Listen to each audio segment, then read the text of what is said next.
50 kilometre طویل زیر سمندر واقع دنیا کی یہ سب سے لمبی اور اپنی نوعیت کی پہلی ریلوے ٹنل یا سرنگ فرانس کو برطانیہ سے ملاتی ہے۔ یہ ٹنل صرف زیر سمندر ہی نہیں بلکہ سمندر کے فرش کے بھی نیچے سے گزرتی ہے، اور وہ بھی اوسطاً 50 میٹر نیچے سے۔ اس سرنگ میں 160 کلومیٹر فی گھنٹہ کی رفتار سے چلنے والی ٹرین، مسافر گاڑی اور مال بردار گاڑی دونوں کا کام کرتی ہے۔ اوسطاً 60,000 مسافر، 4,500 ٹرکس اور تقریباً 7,500 کاریں روزانہ اس ٹنل سے گزرتی ہیں۔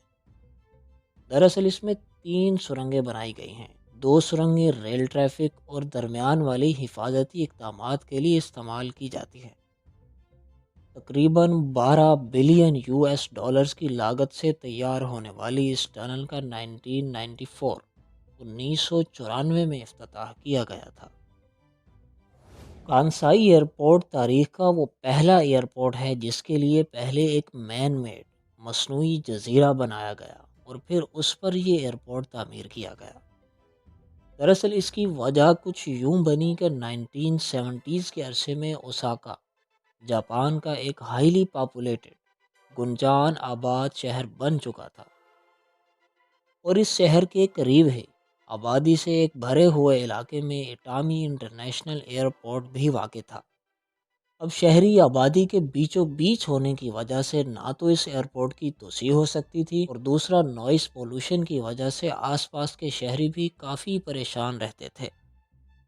چنانچہ انجینئرز نے اس مسئلے کے حل کے طور پہ اوساکا شہر کے ساحل سے چند کلومیٹر دور سمندر میں 4 کلومیٹر لمبا اور 2.5 کلومیٹر چوڑا ایک نیا جزیرہ اور اس پر ایک نیا ایئرپورٹ بنانے کا فیصلہ کیا۔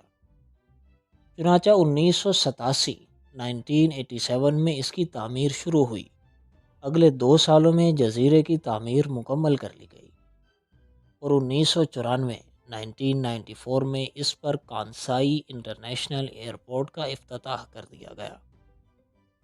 10,000 سے زیادہ ماہرین نے اس پر کام کیا۔ ملینز آف ٹنز کنکریٹ، ریت اور پتھر اس جزیرے کی تیاری میں صرف ہوئے، اور اس سارے پروجیکٹ پر تقریباً 20 بلین ڈالرز خرچ ہوئے۔ انجینئرنگ کے اس شاہکار کو 2001 میں 9 مزید حصے داروں کے ساتھ American society of civil engineers کی طرف سے civil engineering monument of the millennium کا ایوارڈ بھی دیا گیا۔ اسکاٹ لینڈ کے علاقے فالکرک میں واقع انجینئرنگ کا یہ انوکھا شاہکار دراصل 2 نہروں یونین کینال اور فورتھ اینڈ کلائیڈ کینال کو جوڑنے کے لیے تخلیق کیا گیا تھا، کیونکہ Union Canal Forth and Clyde Canal سے 33 میٹر اونچائی پر واقع ہے۔ 35 میٹر اونچے اس فالکرک ویل کو روٹیٹنگ بوٹ لفٹ بھی کہا جاتا ہے، جیسا کہ یہ نیچے والی نہر سے مسافروں سمیت کشتی کو اوپر والی نہر، اور اسی طرح اوپر والی نہر سے کشتی کو نیچے والی نہر میں صرف 10 منٹ میں منتقل کر دیتا ہے۔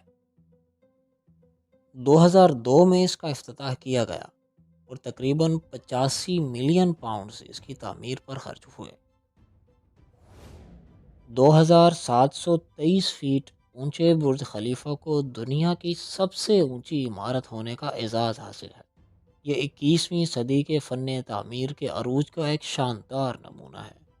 سن 2004 میں اس کی تعمیر شروع ہوئی اور 2010 میں اس کا افتتاح کیا گیا۔ 163 منزلہ برج خلیفہ ایک کثیر الاستعمال ملٹی یوز بلڈنگ ہے۔ اس میں ریسٹورانٹس بھی ہیں، رہائشی اپارٹمنٹس، ہوٹلز اور آفیسز بھی۔ اس کے علاوہ یہ ایک بہت بڑا اور پرکشش سیاحتی مقام بھی ہے۔ پاناما کینال 82 کلومیٹر طویل ایک مصنوعی نہر ہے جو کہ بحر الکاہل کو بحر اوقیانوس سے ملاتی ہے۔ یہ نہر 20ویں صدی کے بالکل شروعاتی دور میں بنائی گئی تھی۔ اس دور میں ہوائی جہاز ابھی ایجاد نہیں ہوئے تھے، لہٰذا دور دراز کے سفر سمندر ہی کے ذریعے کیے جاتے تھے۔ تو اب اگر یورپ یا افریقہ وغیرہ کے بحری جہازوں کو جنوبی امریکہ کے ان ممالک یا ایشیا اور آسٹریلیا وغیرہ میں جانا ہوتا، اور اسی طرح ان ایشیائی اور جنوبی امریکی جہازوں کو افریقہ یا یورپ جانا ہوتا، تو انہیں زیادہ تر اس راستے سے جانا پڑتا تھا، جو کہ بہت لمبا بھی تھا اور اس میں خرچہ بھی بہت آتا تھا۔ لہٰذا یہاں ایک ایسے شارٹ کٹ راستے کی ضرورت تھی جس سے فاصلہ اور خرچہ دونوں کم ہو سکیں۔ چنانچہ وسطی امریکی ملک پاناما کے درمیان سے یہ شارٹ کٹ راستہ گزارنے کا فیصلہ کیا گیا۔ 1881 1881 میں فرانسیسیوں نے اس کی تعمیر شروع کی، لیکن پھر 1894 1894 میں بہت زیادہ ہلاکتوں اور دیگر نقصانات کی وجہ سے فرانس نے اس پروجیکٹ کو بند کر دیا۔ پھر 1904 میں یونائٹڈ اسٹیٹس نے اس کام کا بیڑا اٹھایا اور 1914 1914 میں پاناما کینال کا افتتاح کر دیا گیا۔ اس نہر کا راستہ صاف کرنے یا بنانے کے لیے 3 کروڑ پاؤنڈ دھماکہ خیز مواد استعمال کیا گیا۔ تقریباً 375 ملین US ڈالرز اس پروجیکٹ پر خرچ ہوئے اور 25,000 سے زیادہ مزدور اس دوران اپنی جان سے گئے۔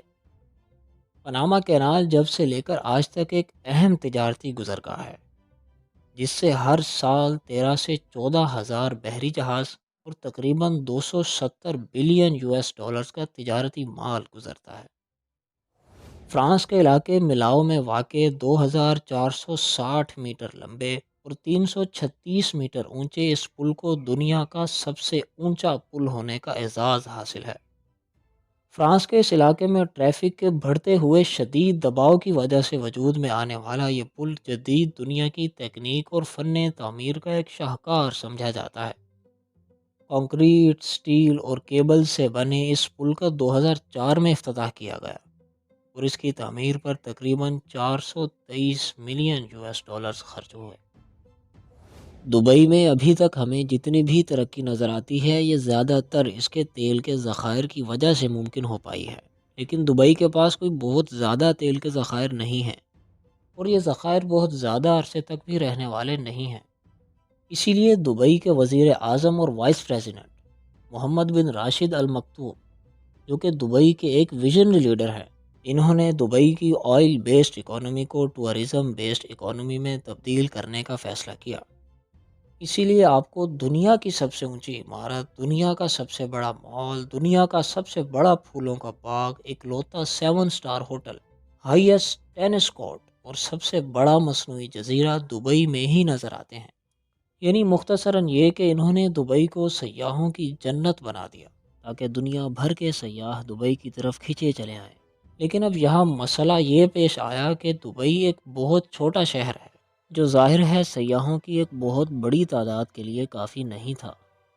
لہٰذا دبئی کی لیڈرشپ نے اسے سمندر میں وسعت دینے کا فیصلہ کیا۔ چنانچہ 2001 میں اس پروجیکٹ کا آغاز ہوا، جس کے مطابق دبئی کے ساحل سے کچھ دور 3 مصنوعی جزیرے بسائے جانے تھے، یعنی پام جمیرہ، پام جبل علی اور پام ڈیریا، جس میں سے 5 کلومیٹر کے رقبے پر پھیلے پام جمیرہ کا 2008 میں ہی افتتاح کر دیا گیا تھا، جبکہ باقی 2 ابھی زیر تعمیر ہیں۔ ان جزیروں کی سب سے خاص بات ان کا اس کھجور کے درخت کی شکل میں ہونا ہے، جس کے پیچھے کی وجہ بھی بڑی دلچسپ ہے، کیونکہ یہ جزیرہ تجارتی غرض یعنی سیاحوں کے لیے بنایا گیا ہے۔ یعنی یہاں پر بہت ہی پرتعیش قسم کے رہائشی گھر ہیں، جن میں سے ہر گھر کی قیمت ہی پاکستانی اربوں روپوں میں ہوتی ہے، اور یہ گھر اس جزیرے کی ہر شاخ کے دونوں طرف بنائے گئے ہیں۔